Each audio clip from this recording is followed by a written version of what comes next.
Hello, my dear friends. Welcome to NPS Victory. In this session, we are going to see one more PYQ question from JEE Mains. Okay, and this is important again for 2024 CET के लिए. ठीक है, तो अभी भी हमारा exam चल रहा है CET का, तो कोशिश रहेगी कि आपके लिए कुछ इंपॉर्टेंट क्वेश्चन मैं अपलोड करते रहूँ.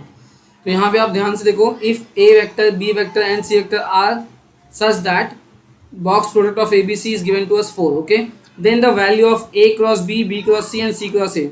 So very easy my dear students. इसका सिंपल आपको फॉर्मूला याद रखना है. ये होता है इक्वल टू ABC का बॉक्स का होल स्क्वायर, बस. ओके, मतलब सर ये फॉर्मूला याद कैसे रहेगा? देखो बहुत सिंपल है. अगर ये साइक्लिक रोटेशन फॉलो करा A क्रॉस B, ओके, उसके बाद B क्रॉस C आ गया, ध्यान से देखो, और फिर उसके बाद C क्रॉस A आया, मतलब साइक्लिक रोटेशन A से B, फिर B से C और फिर C से A. आप समझ रहे हो? तो इसका जो फॉर्मूला होगा वो होगा A B C box product का होल स्क्वायर. सो सिंपल यहाँ पे इसका आंसर क्या आ जाएगा? 4 square which is 16, option A. I hope आपको समझ में आया. बहुत ज़्यादा इजी क्वेश्चन था. इसी के साथ मैं आपको एक चीज़ और बता देता हूँ. आपके पास अगर ऐसा गिवन हो ए प्लस बी वैक्टर, फिर बी प्लस सी वैक्टर और फिर सी प्लस ए वैक्टर, ठीक है, इसका जो आंसर होता है वो 2 टाइम्स ए बी सी होता है बच्चा लोग, मतलब 2 times box product of A B C. समझ में आया? तो यहाँ पे इसका आंसर क्या आ जाएगा? 2 टाइम्स 4 विच इज 8. समझ में आया? तो ये समझ लो आपका 2 क्वेश्चन हो गया, एक ये, ठीक है. अब थर्ड क्वेश्चन हम लोग देखते हैं जो जेई का क्वेश्चन है, 2023 में आया और सीईटी में अगेन इसके इंपॉर्टेंस बढ़ जाते हैं. ध्यान से देखना क्वेश्चन में गिवन क्या बेटा. There are 3 vectors, A vectors, B vectors and C vectors are given to us and the values भी given है, आपको दिखाई दे रहा होगा यहाँ पे, है ना. उसके बाद आपके पास बोला if D vector satisfy the some given equation and this then D का मॉड का स्क्वायर पूछा बच्चा लोग. बहुत इजी सवाल है, थोड़ा ध्यान से देखना, थोड़ा लेंदी लग सकता है आपको, बट मैं स्टेप बाय स्टेप बताऊंगा इसलिए. तो सबसे पहले क्या गिवन है सर? गिवन ये है आपके पास A D cross B is equal to C cross B. whenever such type of equation is given to us my dear students, आपको ऑब्जर्व करना है क्या कुछ सेम है. यस, यहाँ पे एक सी में बी वेक्टर बी सेम है, तो take this on that side, ठीक है, सेम साइड पे ले लो ऐसे, और ये माइनस सी क्रॉस बी में याद रखना ये सेम वेक्टर होना चाहिए और सेम साइड में होना चाहिए. क्रॉस के राइट साइड में तो राइट साइड में होना चाहिए, ठीक है, लेफ्ट साइड में तो लेफ्ट साइड में होना चाहिए. नहीं है तो you can change they replace by, मतलब उनको जगह चेंज कर सकते हो माइनस लगा के. तो यहाँ पे मैंने उसको यहाँ पे लेके आया, ठीक है, इक्वल टू 0, मतलब ये पूरा वेक्टर को मैं ये साइड लेके आ गया. ओके, और ये हो गया, यहाँ पे प्लस था, यहाँ पे आके माइनस हुआ, और हमको जैसा चाहिए बी कॉमन वेक्टर है और सेम साइड पे था, तो कुछ करेक्शन नहीं करना पड़ा.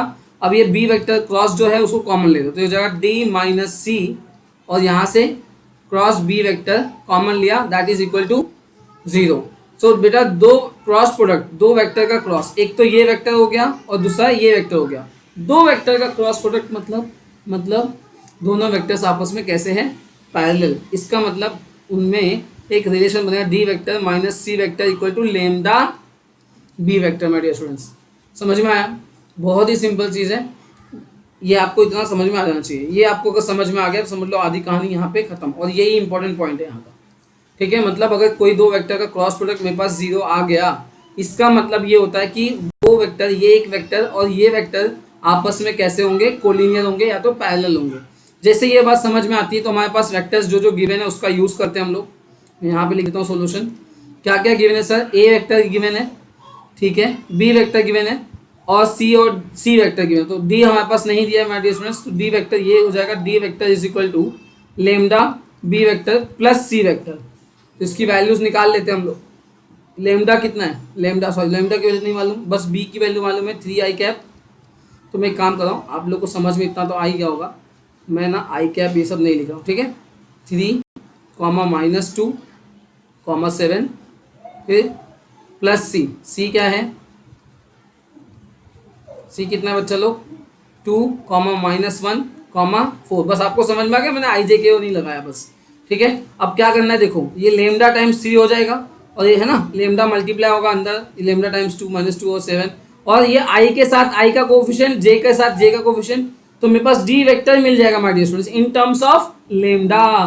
तो क्या मिलेगा? ध्यान से देखो, 3 लेमडा है ना +2 और मैं आई कॉमन ले लिया. I hope you understanding what I am doing.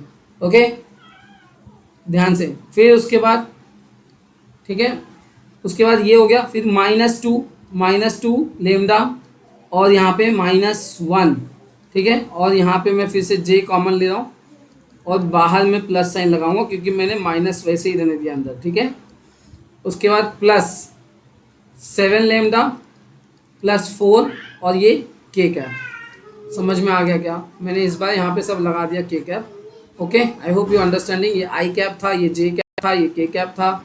I cap, J cap और के कैप. ठीक है, अच्छा ये तो तुमको खुद भी कर लोगे. अब ये आपके पास डी वेक्टर मिल गया. अब ये डी वेक्टर का dot product my dear students given to us. ध्यान से देखो यहाँ पे, ये देखो ये डॉट प्रोडक्ट गिवन है तो इसका डॉट लेते हैं ए के साथ. अब डॉट लेने का मैंने तुमको हर बार बताया, हर क्वेश्चन में मैक्सिमम आता है वेक्टर्स में. डॉट लेने का हम लोग आई का आई के साथ, जे का जे के साथ मल्टीप्लाई करते हैं ना, के का के के साथ, कोफिशिएंट्स का. ठीक है, आई होप ये पता होगा. तो यहाँ पे देखो तो कैसे होगा, डी का ए के साथ, तो ए है यहाँ पे, आई है 1 4 और 2, तो 1 का इसके साथ मल्टीप्लाई होगा तो 3 lambda +2 into 1 as it is रहेगा. फिर -2 लेमडा -1 का मल्टीप्लाई 4 के साथ, तो -8 लेमडा और -4. ठीक है, ये हो जाएगा. और उसके बाद 2 का मल्टीप्लिकेशन इसके साथ, तो +14 लेमडा +8 इज इक्वल टू कितना दिया है 24. यहाँ से मुझे मिलेगा लेमडा की वैल्यू. अंडरस्टूड? यहाँ से क्या मिलेगा, लेमडा की वैल्यू. तो 3 लेमडा -8 हो जाएगा -5 हो जाएगा +9 लेमडा माय डियर स्टूडेंट्स 2 और -4 मतलब -2 हो गया -2 और इसमें हम लोग +6 हो जाएगा, +6 हो जाके ओके. तो ये बन जाएगा 18 मतलब 24 माइनस ना सब कुछ करके 18 आएगा फाइनली. आप देख लेना. फिर लेमडा की वैल्यू आ गई 2. Yes, okay. सो फाइनली हमको लेमडा की वैल्यू मिल गई. हमको क्या चाहिए, डी वेक्टर चाहिए. डी वेक्टर हमारे पास देखो लेमडा के टर्म्स में दिया है. 2 यहाँ पुट करो, डी का वेक्टर मिलेगा, उसका मैग्नीट्यूड लो, आपका आंसर आएगा. सो चलो फटाफट करते हैं थोड़ा फास्ट में. यहाँ पे मैं लिख लेता हूँ हमारे स्टूडेंट्स, आप थोड़ा समझने की कोशिश करना यहाँ पे. ठीक है, चलो. सो यहाँ पे मेरे पास डी डॉट दिस वो मिल चुका है, लेमडा की वैल्यू मिल चुकी है, बस पुट करो. तो D vector will be equal to what, 3 2 6 +2 8 lambda 8 I cap sorry and then plus. Okay, plus देखो कि माइनस हो जाएगा ना, माइनस लिख देता हूँ अभी. सो -2 इंटू -2 -4 -1 -5 जे कैप और फिर 7 2 14 प्लस दिस 18 ओके के कैप. अंडरस्टूड? इतना हमको आई होप समझ में सबको आ गया होगा. अब आपको इसका मैग्नीट्यूड का स्क्वायर पूछा है, मतलब ये. तो आपको 8 स्क्वायर प्लस 25 मतलब इसका 5 और 18. ठीक है, सो आप इसको करो, सॉल्व करके देखो कितना आ रहा है. 64 25 राइट है. और 18 का स्क्वायर क्या हो गया, 18 का स्क्वायर कर लेना पर कर लेते. चलो 8 8 जा 64. ठीक है, और फिर 8 1 8 14 1 कैरी 8. सो यहाँ पे आ जाएगा 8 0 8 और 1. ठीक है, 4 2 3 324. सो 324.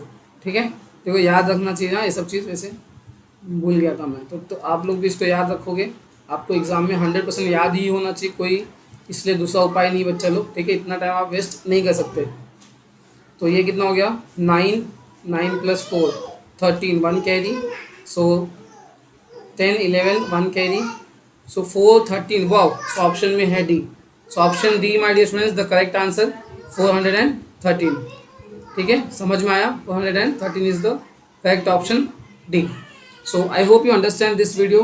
If you understood, don't forget to like, share and subscribe. Bye bye, take care and all the best for your upcoming CET exam.